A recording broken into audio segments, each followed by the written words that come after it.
Safety is an illusion that civilizations tell themselves to sleep through the long nights between stars. We build our stations and our fleets, we sign our treaties and draw our borders, and we convince ourselves that the darkness beyond our lights holds nothing that can touch us. For 3,000 years, the concord of aligned worlds believed this illusion. We called it peace. We called it progress. We called it the natural order of enlightened species working together toward a common future. We were wrong. We were always wrong.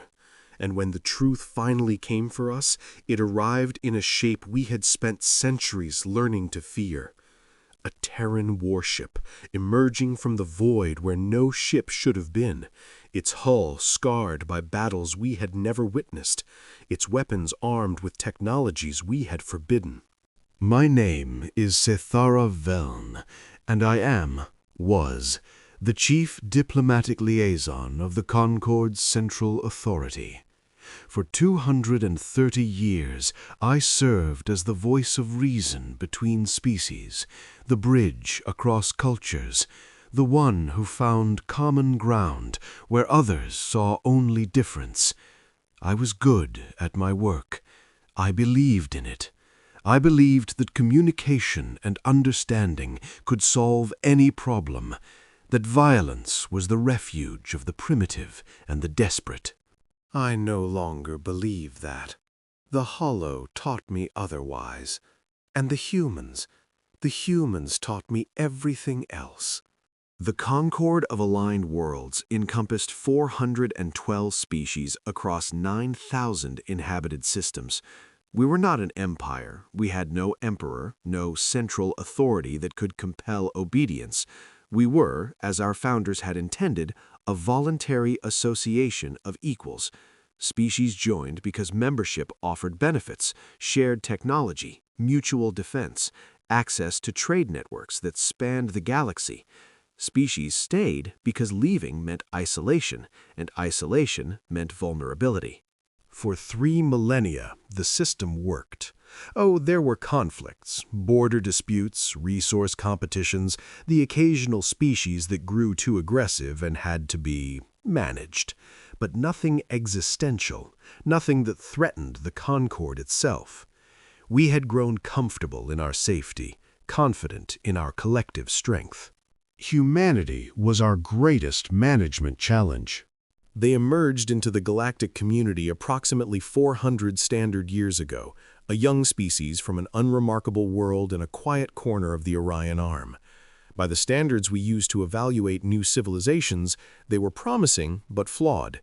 Intelligent, adaptable, remarkably diverse in their cultures and approaches, but also volatile, aggressive, prone to internal conflicts that seemed to serve no rational purpose. The Concord observed them for a century before making contact. We wanted to understand what we were dealing with. What we learned concerned us. Humanity had nearly destroyed itself, multiple times. They had developed weapons capable of rendering their home world uninhabitable before they had developed the wisdom to refrain from using them. They had poisoned their own atmosphere, depleted their own resources, driven countless other species on their world to extinction. They were, by any objective measure, a species at war with itself and everything around it. And yet, they survived. Every time they approached the brink of annihilation, they somehow pulled back. Every challenge that should have ended them instead seemed to make them stronger. They were resilient in a way that defied explanation, not just physically, but psychologically. They processed trauma, adapted to it, and emerged more capable than before. This frightened us more than their weapons ever could. When we finally made contact, we presented humanity with a choice: join the Concord under supervised integration, accepting certain restrictions on their development until they demonstrated sufficient maturity, or remain outside our borders, alone and unprotected. We framed it as generosity. We told ourselves it was for their own good. They refused. Not violently. Not with the aggression we had expected. Their representative, a woman named Margaret Chen, who I would later learn was the grandmother of someone I would come to know well, simply listened to our offer, asked thoughtful questions, and then politely declined. "We appreciate the Concorde's concern for our development," she had said, "but humanity has learned, through painful experience, the cost of surrendering our autonomy to others. We will find our own path among the stars. Perhaps someday we will be ready to join your community as equals. Until then, we wish you well." We should have respected that. We should have accepted their choice and allowed them to develop independently, as we had with other species who declined membership. But something about humanity made us nervous. Their technology was advancing too quickly. Their population was expanding too rapidly. Their ships were appearing in places they had no business being. So we did something we had never done before. We imposed restrictions unilaterally. We established a containment zone around human space. Not a blockade exactly, but a presence. Concorde vessels patrolled their borders. Human ships that strayed too far were politely but firmly redirected. Human colonies that appeared outside approved regions were discouraged. We called it protective monitoring. The humans called it something else. They called it a prison. For 300 years, we maintained this arrangement. Humanity pushed against their boundaries constantly, probing, testing, looking for weaknesses in our containment. They never attacked our vessels directly, never provided justification for the military response some Concorde members advocated. They simply endured, watching, waiting, building strength we tried not to see. Meanwhile, the Concorde grew complacent. We had contained the only species that worried us. The galaxy was peaceful. Trade flowed freely. Disputes were resolved through negotiation. We had achieved everything our founders had dreamed of.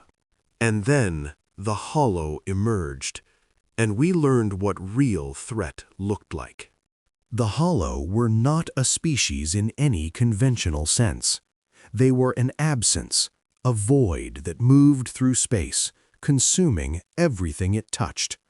Not destroying precisely, consuming. Ships that encountered them simply stopped transmitting. Worlds they approached went silent. Populations vanished without trace or explanation.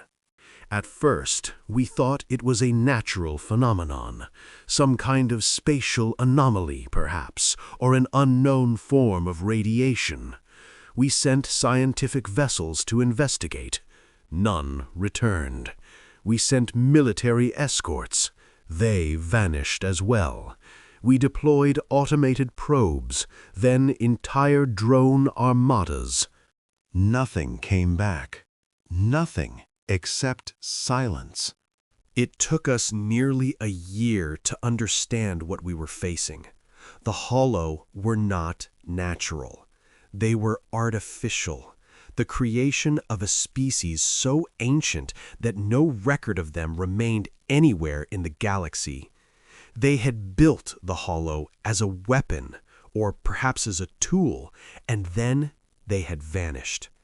Whether the Hollow had consumed them too, or whether they had simply departed for reasons we could not comprehend, we never learned. What we learned instead was that the Hollow could not be stopped, not by any weapon in the Concorde's arsenal, not by any strategy our military minds could devise. They absorbed energy weapons. They flowed around physical barriers. They could not be reasoned with, because they had no consciousness we could detect. They simply consumed, endlessly, without purpose or passion. In the first year of the Hollow War, we lost 47 systems. In the second year, we lost 200 more. Species that had been part of the Concorde for millennia vanished entirely. Not defeated, not conquered, simply gone. Billions of lives erased as if they had never existed. I remember the day we lost Verith Prime, the homeworld of the Varathi people who had helped found the Concorde 3,000 years ago. I was on the Central Authority Station monitoring communications when the feeds from Verith went dark. Not static, not disruption, just absence. 12 billion Varathi, a culture older than most civilizations could comprehend, ended in the span of an afternoon. The screaming in the diplomatic halls lasted for hours. Then it stopped, and something worse replaced it. Silence. The silence of species realizing that everything they believed about their safety had been a lie. We tried everything. We threw our combined fleets at the Hollow, the greatest military force the galaxy had ever assembled. 80,000 warships from 100 different species, united against a common enemy for the first time in Concorde history. The battle lasted 4 hours. When it was over, we had lost 62,000 ships. The Hollow had not been slowed at all. That was when I made my first journey to human space, not as a diplomatic liaison, but as a supplicant. The Concorde had spent 3 centuries containing humanity, monitoring them, treating them as a threat to be managed. Now we needed their help, and I was chosen to ask for it because I was expendable. If the humans killed me, which many expected they would, it would be a minor loss in a war that had already cost us everything. I arrived at the human border expecting hostility. What I found was worse. I found courtesy. The ship that intercepted my vessel was called the Constellation, a cruiser-class warship by human standards, though modest by Concorde measurements. Its captain's name was David Chen, and when he appeared on my communication screen, he did not gloat or threaten, or demand to know why a Concorde diplomat had entered human space without permission. He simply asked if I needed assistance. "Liaison Veln," he said, his voice calm and professional. "We've been monitoring Concorde communications for some time. We know about the Hollow. We know what you've lost. I imagine you're here because the situation has become desperate enough that even asking humans for help seems reasonable." I wanted to deny it. I wanted to maintain the dignity that my position demanded. But I was exhausted and terrified, and I had just watched 80,000 ships disappear into an enemy that should not have existed. I had no dignity left. "Yes," I said, "we need help.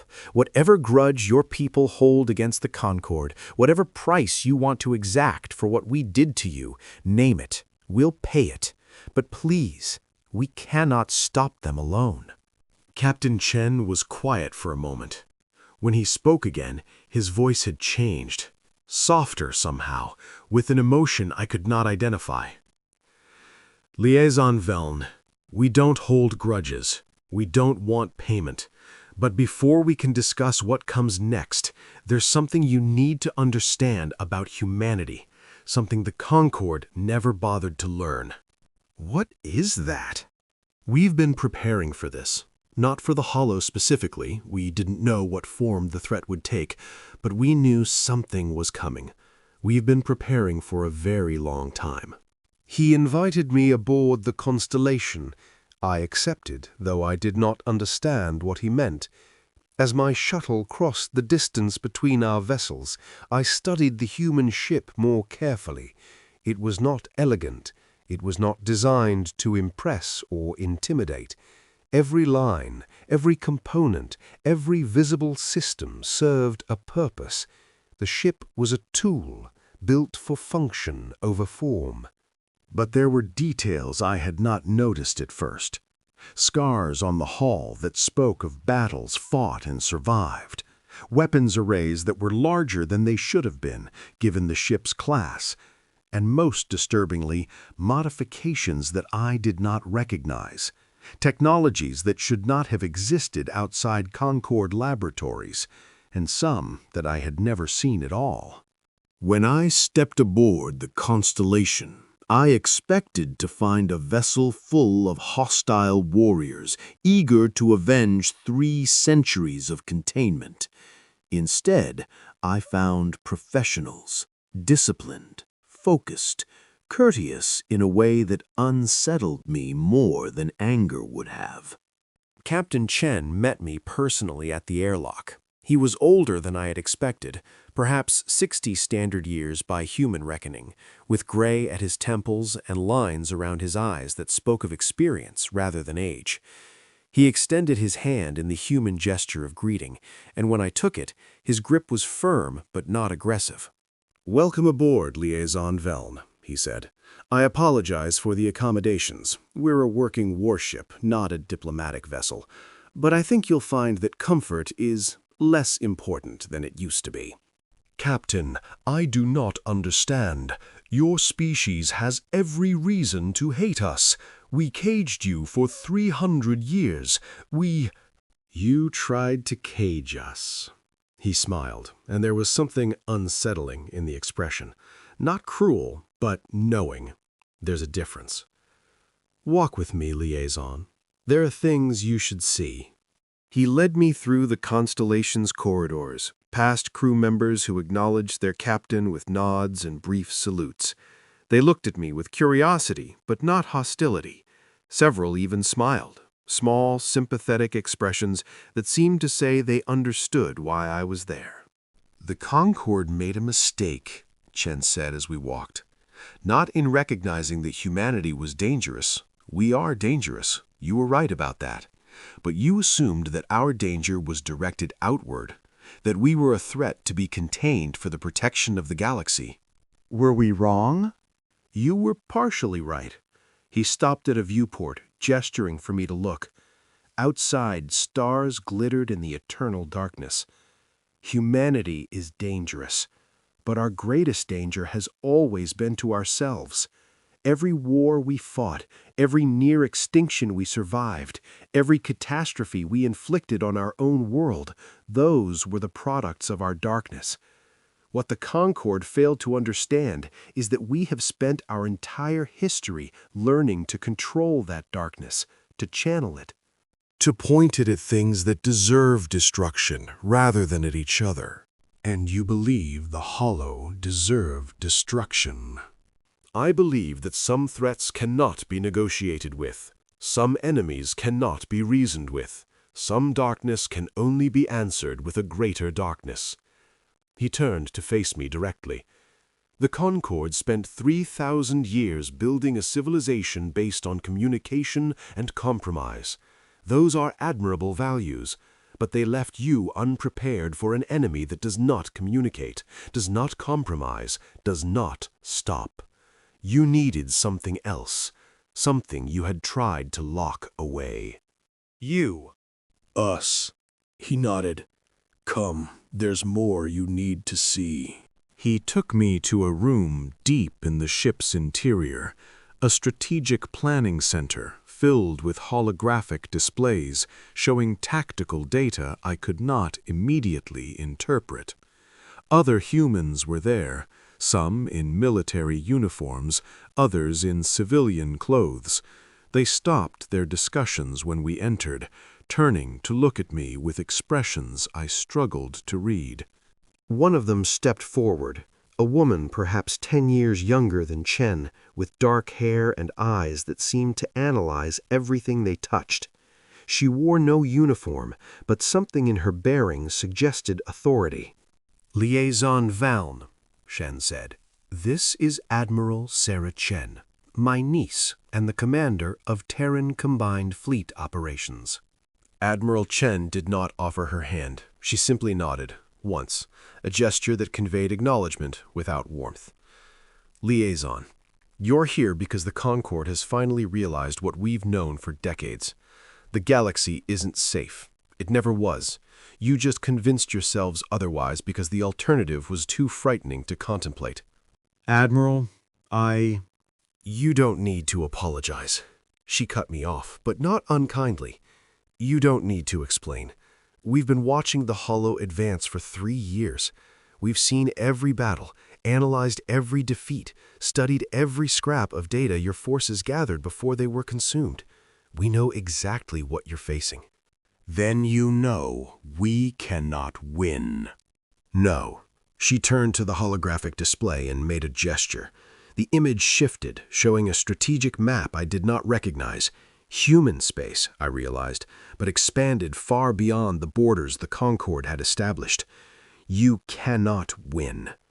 The Concorde's military doctrine was designed for conflicts with rational actors, limited wars for limited objectives. Your weapons are designed to disable, to deter, to force negotiation. They were never meant to annihilate.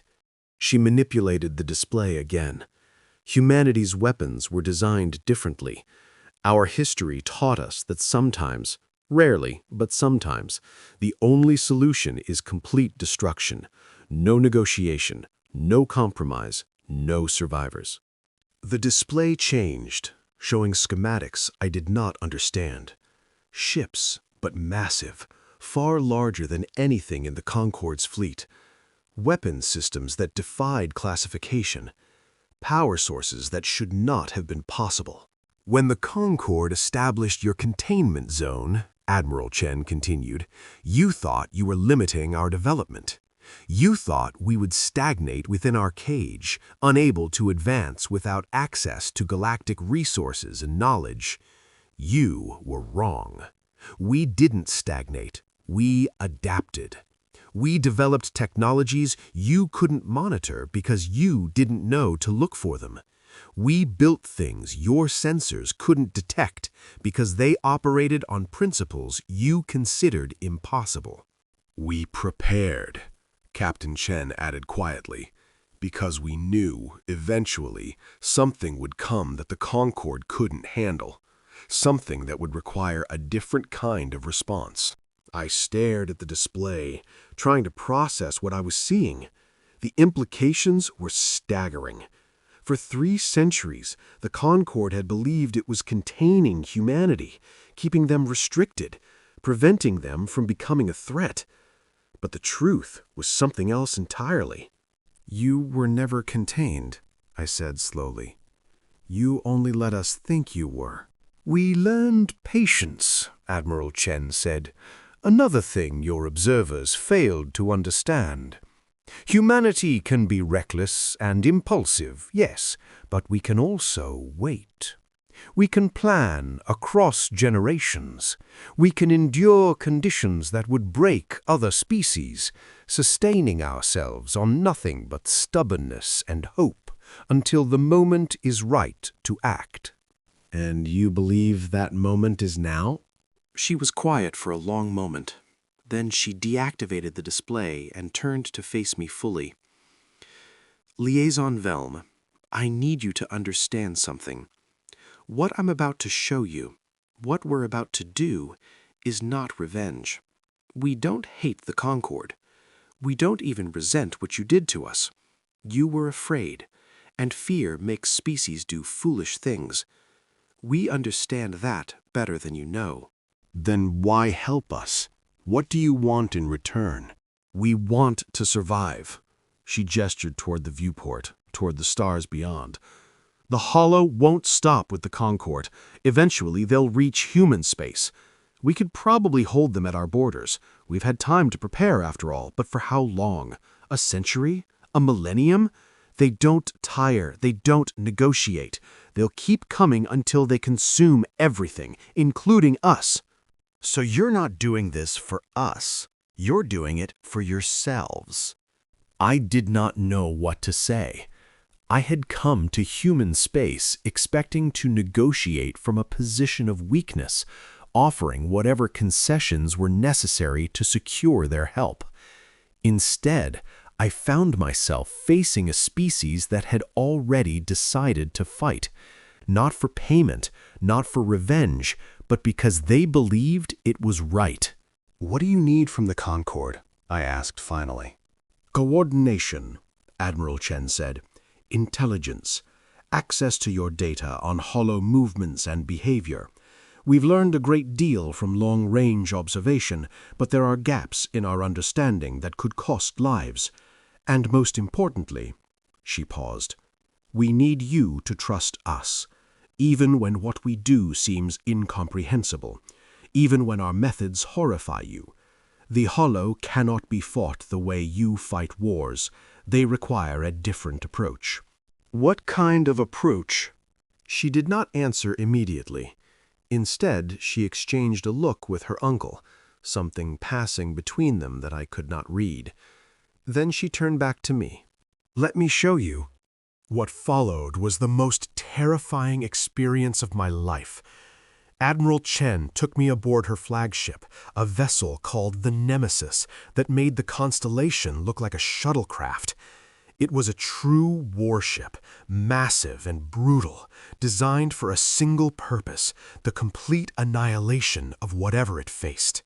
The Nemesis carried weapons I had never seen before. Energy projectors that could destabilize the molecular bonds of matter. Missiles that created localized singularities on impact. Electromagnetic pulses tuned to frequencies that disrupted the hollow structure. And at its core, something the humans called a stellar lance, a weapon so destructive that the admiral refused to explain how it worked. "You developed all of this in containment?" I asked, unable to keep the disbelief from my voice. "We developed most of it before you even contacted us," she replied. "Humanity has always been good at building weapons. It's our greatest talent and our deepest shame. But we learned, over centuries, that the question isn't whether we can destroy, it's whether we should. The Concord believed we lacked the wisdom to make that judgment. They were wrong." And you've judged that the hollow should be destroyed. "No," she shook her head.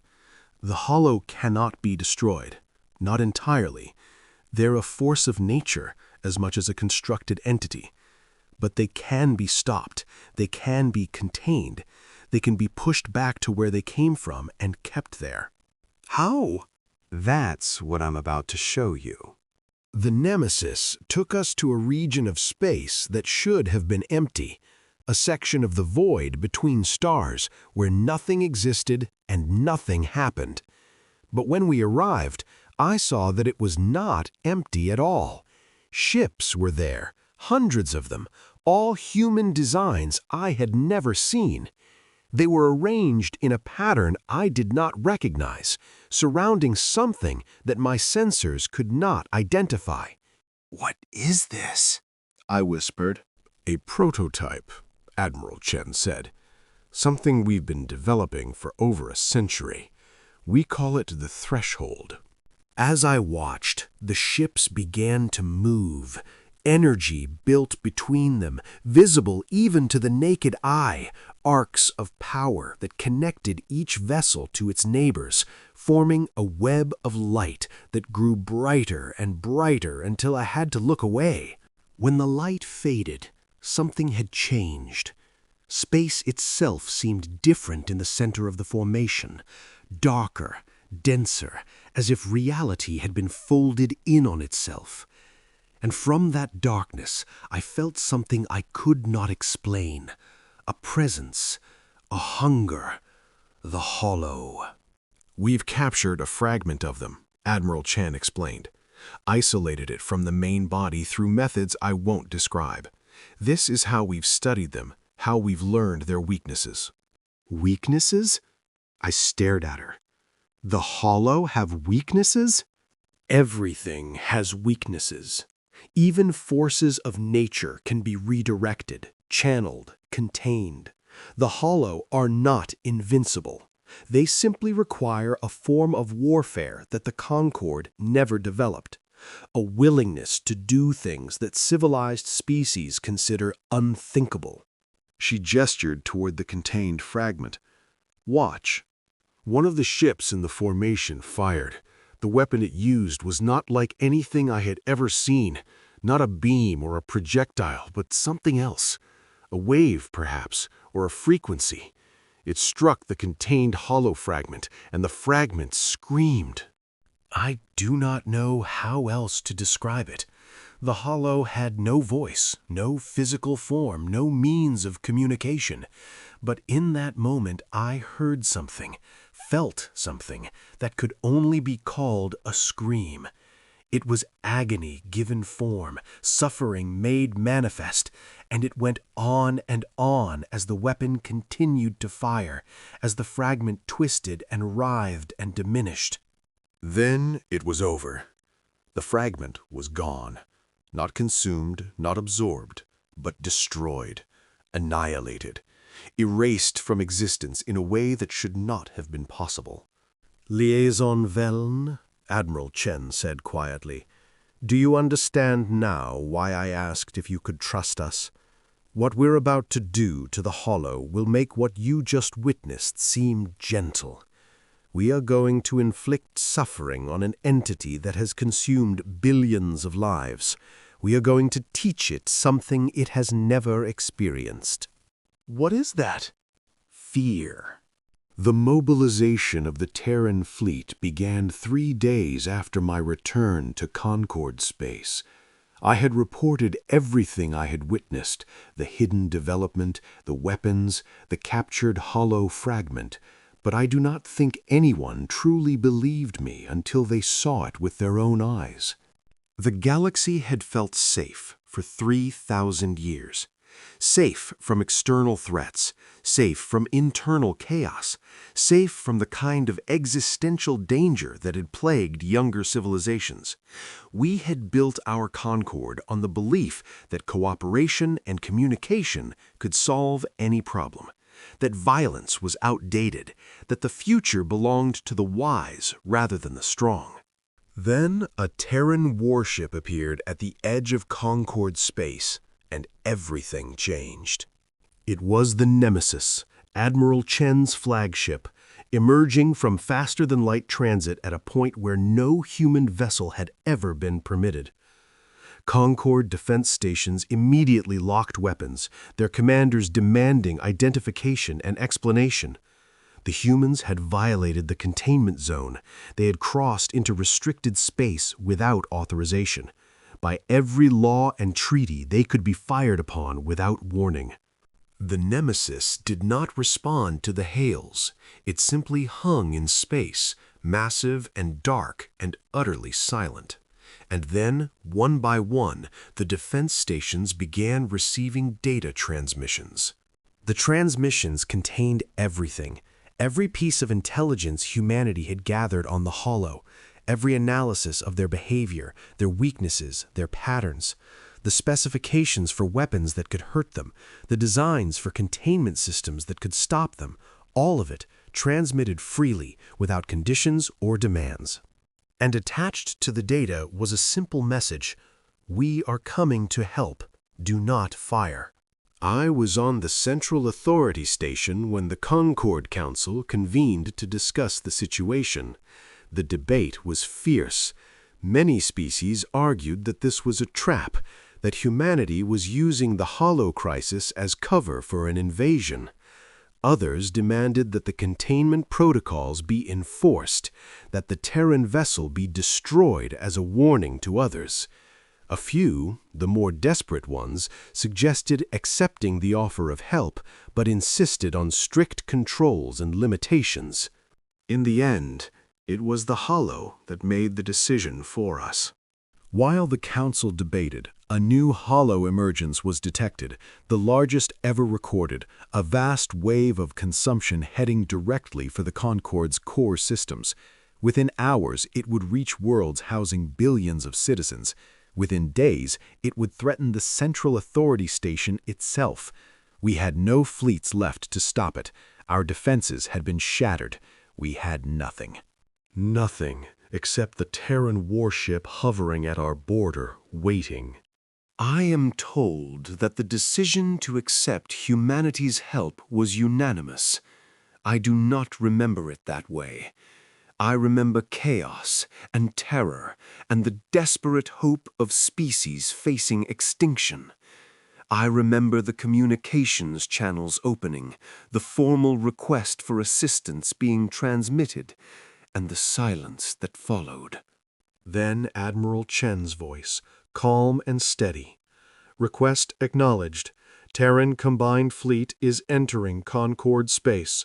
All Concord vessels clear the designated transit corridors. We will handle this. What happened next is difficult to describe in terms that convey its scale. The Nemesis was not alone. It was merely the first, the herald of a fleet that emerged from human space in numbers that should have been impossible. We had believed that humanity's containment had limited their development.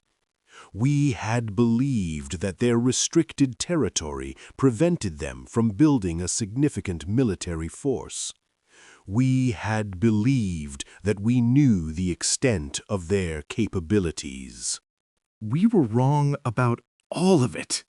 12,000 Terran warships entered Concord space that day. 12,000 vessels of every size and class, from small tactical craft to massive dreadnoughts that dwarfed anything in the Concord's fleet. They moved with precision that spoke of decades of training, formations that adapted and shifted with an almost organic fluidity. And at their center, something else, something larger, a vessel that was not quite a ship, more like a mobile installation, a weapons platform of impossible scale. The humans called it the Harbinger. It was the size of a small moon. I watched from the observation deck of the Central Authority Station as the Terran fleet moved to intercept the hollow emergence. The creature, for it was a creature I realized now, a living thing rather than a phenomenon, sensed their approach. It shifted, changed course, attempted to flow around them as it had flowed around every obstacle the Concorde had placed in its path. The Terran fleet did not try to contain it. They did not try to redirect it. They simply opened fire. The weapons they used were unlike anything I had witnessed, even aboard the Nemesis. Beams of energy that seemed to burn across multiple dimensions at once. Projectiles that vanished into the hollow's mass and detonated with forces that bent space itself. And from the Harbinger, something worse, a pulse of power that spread outward in a sphere, touching every part of the hollow simultaneously. The hollow screamed. I felt it again, that terrible sound that was not a sound, but this time it was amplified beyond measure, the agony of an entity that had never known pain, experiencing it for the first time. The hollow writhed, contracted, tried to flee, but the Terran fleet was everywhere, their formations closing around it like a net, their weapons never ceasing. The battle lasted 6 hours. When it was over, the hollow emergence was gone. Not pushed back, not contained, destroyed, annihilated with a thoroughness that left no trace, no remnant, no possibility of regeneration. Across the Concorde, species that had been preparing for extinction instead witnessed salvation. They watched in stunned silence as the humans who they had caged for 3 centuries casually erased a threat that had seemed unstoppable. They saw the Terran fleet reform after the battle, undamaged, undiminished, ready to continue. And they understood, finally, what they had been containing all those years. Not a primitive species struggling toward civilization, not a dangerous animal that needed to be restrained. They had been containing the most efficient killers the galaxy had ever produced, a species that had turned warfare into an art form and survival into a science. The galaxy had felt safe, but the galaxy had been wrong. The campaign against the Hollow lasted 14 months. I served as the primary liaison between the Concord and Terran forces, a position that gave me a unique perspective on both sides of the alliance. I watched the humans work, learned their methods, began to understand what made them different from every other species I had encountered. They were not cruel. That surprised me most of all. They took no pleasure in the destruction they inflicted. Their warriors did not celebrate kills or boast of victories. When the fighting was over, they simply moved on to the next objective, methodical and relentless. But they were also not merciful in any way the Concord understood. When they determined that something needed to be destroyed, they destroyed it completely. There was no negotiation, no attempt to find common ground, no hope of reconciliation. The Hollow had consumed billions of lives. Therefore, the Hollow would be eradicated. It was simple arithmetic to them, cold, logical, and absolutely final. I asked Admiral Chen about this once, during a quiet moment between battles. We were aboard the Nemesis, reviewing tactical data for the next engagement. I had grown comfortable in her presence over the months of the campaign. Not friendly exactly, but something approaching mutual respect. Your species could have negotiated with the Concord, I said. You could have demanded concessions, used your leverage to gain advantages. Instead, you simply helped. Why? She was quiet for a moment, considering the question. Do you know how many times humanity almost destroyed itself, liaison? The Concord's records suggest at least 7 major extinction-level crises. 14, actually. Your records missed a few. She smiled slightly. 14 times we stood at the edge of the abyss. 14 times we looked into the possibility of our own annihilation, and every time we survived. Not because we were lucky, not because some external force saved us. We survived because, when it truly mattered, we chose to. We decided that existence was worth fighting for, worth sacrificing for, worth enduring any hardship to preserve. I still do not understand how that leads to helping the Concord. We imprisoned you. You tried to, she shrugged. And yes, it was frustrating, insulting even, but the alternative was war, and we had decided long ago that we would not fight wars we could avoid. So we waited. We prepared. We knew that eventually the galaxy would need what we had spent so long developing. You waited 3 centuries. We could have waited 3 millennia if necessary. Her voice was matter-of-fact. Patience is perhaps our greatest strength, liaison. We learned it through suffering. Every crisis that almost destroyed us taught us to think in longer time frames, to plan for futures we might not live to see, to endure present hardship for eventual triumph. She turned to face me directly. The Concord saw our violence and feared us. That was understandable.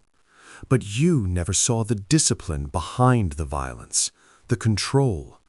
We are dangerous, yes, more dangerous than you imagined. But we choose when to be dangerous. We choose our battles, our enemies, our objectives. And we chose long ago that we would not be the monsters your fears made us out to be. Even after everything we did? Especially after everything you did. She smiled again, and this time it reached her eyes. Revenge is satisfying in the short term, but it accomplishes nothing. We could have spent these centuries planning your destruction. Instead, we spent them preparing to save you. Which do you think will matter more 1,000 years from now? I had no answer. I was still thinking about her words when the alarms began to sound, signaling the detection of another hollow concentration. The conversation ended as Admiral Chen returned to her duties, calm and focused as always. But I remembered what she had said. I carried it with me through the remaining months of the campaign, through the final battles that pushed the Hollow back to their origin point, through the construction of the containment systems that would keep them imprisoned forever. The galaxy had felt safe until a Terran warship appeared, but the safety we had believed in was always an illusion, a comfortable lie that let us ignore the threats gathering in the darkness. The Terrans had known this. They had prepared for it while we remained complacent. And when the danger finally came, they had saved us, not because we deserved saving, not because we had treated them well, but because they had decided, centuries ago, that some things were worth protecting regardless of the cost. The campaign ended at a point in space that the humans called the origin, the place where the Hollow had first emerged countless millennia ago. The Terran fleet had driven them back through system after system, destroying their manifestations, disrupting their cohesion, forcing them to retreat to the one place they could not leave. I was aboard the Nemesis when we arrived. The origin was not what I had expected, not a black hole or a dimensional rift, but something smaller. A wound in space, no larger than a planet, that pulsed with a darkness that seemed to absorb the light from nearby stars. The Hollow were massed around it, every remaining fragment of their vast consciousness gathered in a final defense of their birthplace. It was more of them than we had ever seen in one location, a concentration of the entity that had consumed hundreds of worlds, billions of lives, entire civilizations. And the Terran fleet did not hesitate. The Harbinger moved to the center of the formation, its massive bulk dwarfing even the largest dreadnoughts. Around it, 12,000 warships took positions that I had learned to recognize over the months of the campaign. This was not a battle formation. This was an execution. Admiral Chen stood on the bridge of the Nemesis, watching the tactical display with an expression I could not read. Around her, her crew worked with the quiet efficiency I had come to expect. No one spoke unnecessarily. No one showed fear or excitement. They simply did their jobs, preparing for what was about to happen. "Admiral," I said quietly, "what happens if the containment fails? If the Hollow escape the origin after we seal it?" "They won't." Her voice was certain. "We've studied them for over a century. We understand them in ways the Concord never did. The containment will hold. But if it doesn't, then we'll be here." She turned to look at me, and I saw something in her eyes that I had never seen before. Not confidence, exactly. Something deeper. Something that had been forged through generations of struggle and survival. "Humanity will always be here, liaison, watching, preparing, ready to do what needs to be done. The Hollow know that now. They know what happens when they threaten what we've chosen to protect, and they will remember." The Harbinger fired. I cannot describe what I witnessed. Language fails. The weapon was not a beam or a pulse or any form of destructive energy I had ever encountered. It was something else, a force that seemed to rewrite the rules of reality around the origin, sealing the wound in space, trapping the Hollow within their own birthplace. The screaming was louder than anything I had ever heard. The Hollow raged against their prison, throwing themselves at the barrier that now separated them from the galaxy they had tried to consume. For a moment, just a moment, I thought they might break through. The barrier flickered, wavered, seemed to weaken under the assault. Then the Terran fleet opened fire. All of them. 12,000 ships, unleashing everything they had at once. The hollow could not escape, and they could not resist. They could only suffer as humanity poured destruction into their prison, ensuring that what remained of them would never threaten anyone again. When it was over, the origin was silent. The wound in space remained, but it was contained now, held in check by technologies I did not understand and probably never would. The hollow were not destroyed.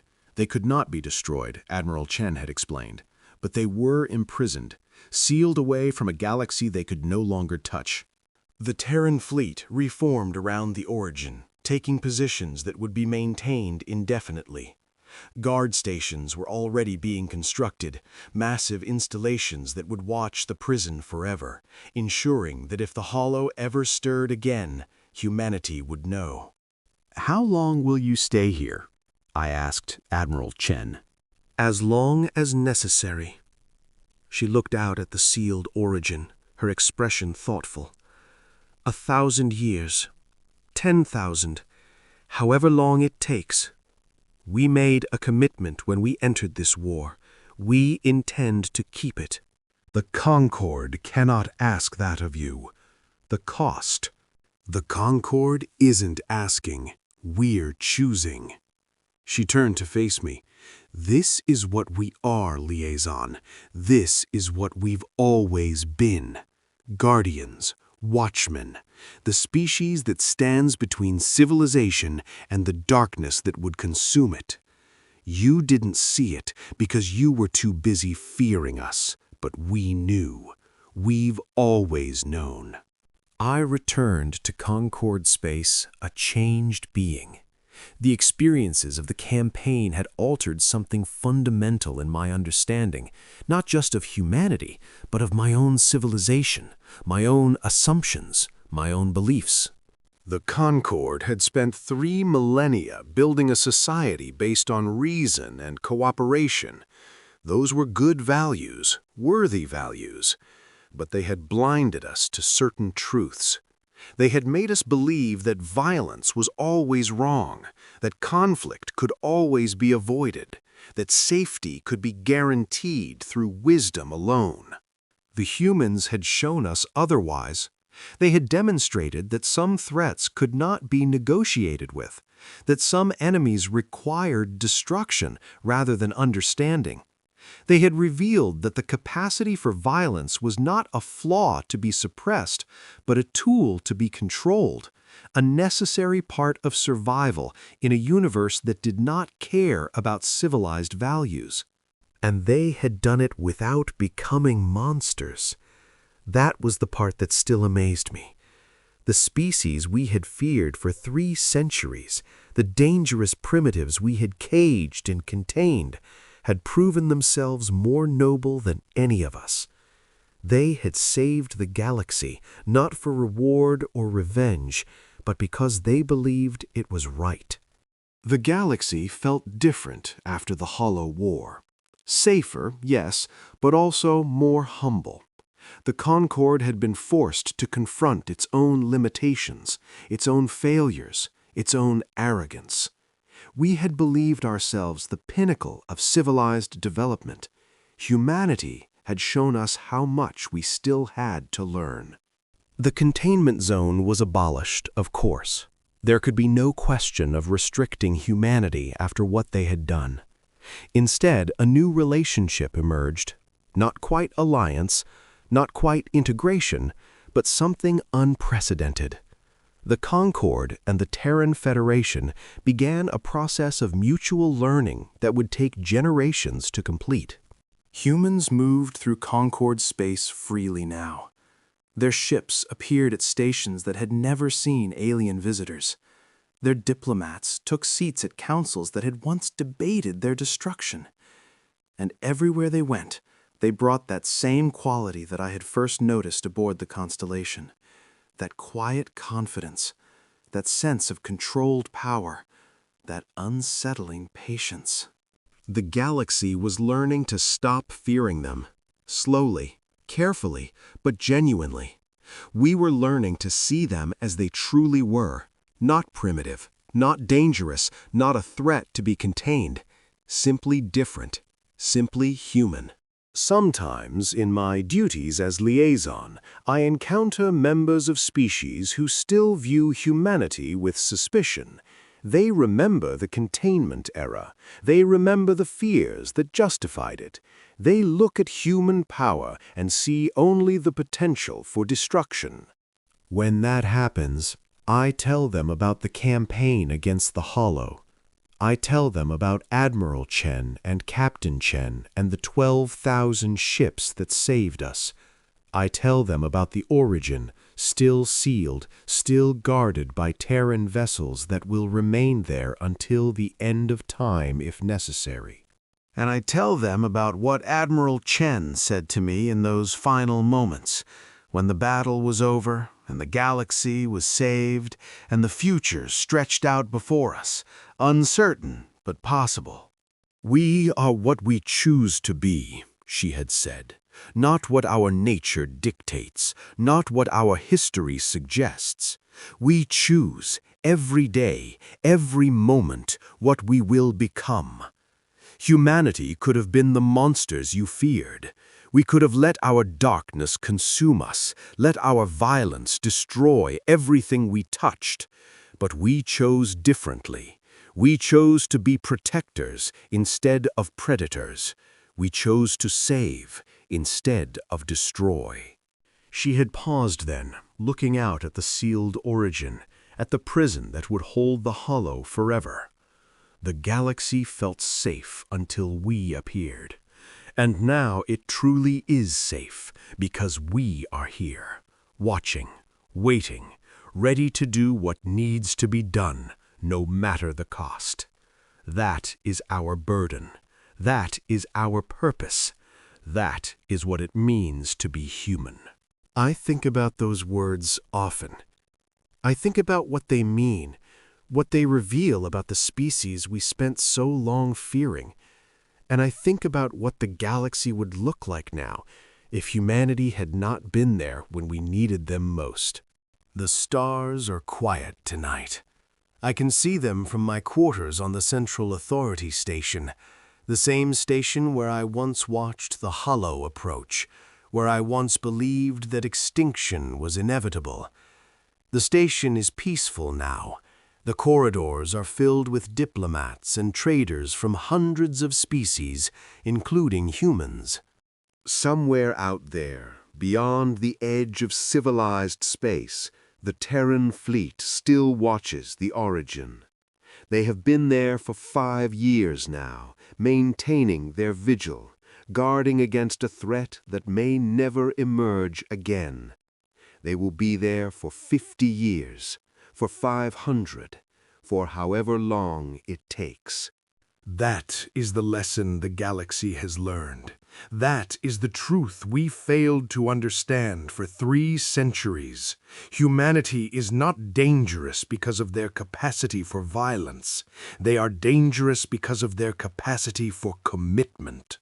When they decide something matters, they will pursue it with a focus and determination that no other species can match. We thought they were a threat to be contained. We thought their violence made them unworthy of joining civilized society. We thought we knew what they were. We were wrong, and we are fortunate beyond measure that they chose to save us rather than prove us right. The galaxy felt safe until a Terran warship appeared. But the true meaning of that phrase is not what we originally believed. The galaxy felt safe because it was blind. We could not see the threats gathering in the darkness. We could not imagine the horrors that waited to consume us. We lived in comfortable ignorance, congratulating ourselves on our wisdom and our peace.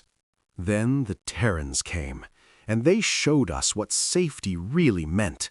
Not the absence of threats, but the presence of guardians. Not the lack of danger, but the existence of those willing to face it. The galaxy is safe now, truly safe, because humanity watches over us. They are out there, in the darkness between stars, maintaining their eternal vigil. They do not ask for thanks. They do not demand recognition. They simply do what they have always done, what they have chosen to do. Protect those who cannot protect themselves. The galaxy felt safe until a Terran warship appeared. And now the galaxy is truly safe because the Terrans are here, now and forever, watching, waiting, ready. And we are grateful beyond any words I know how to speak.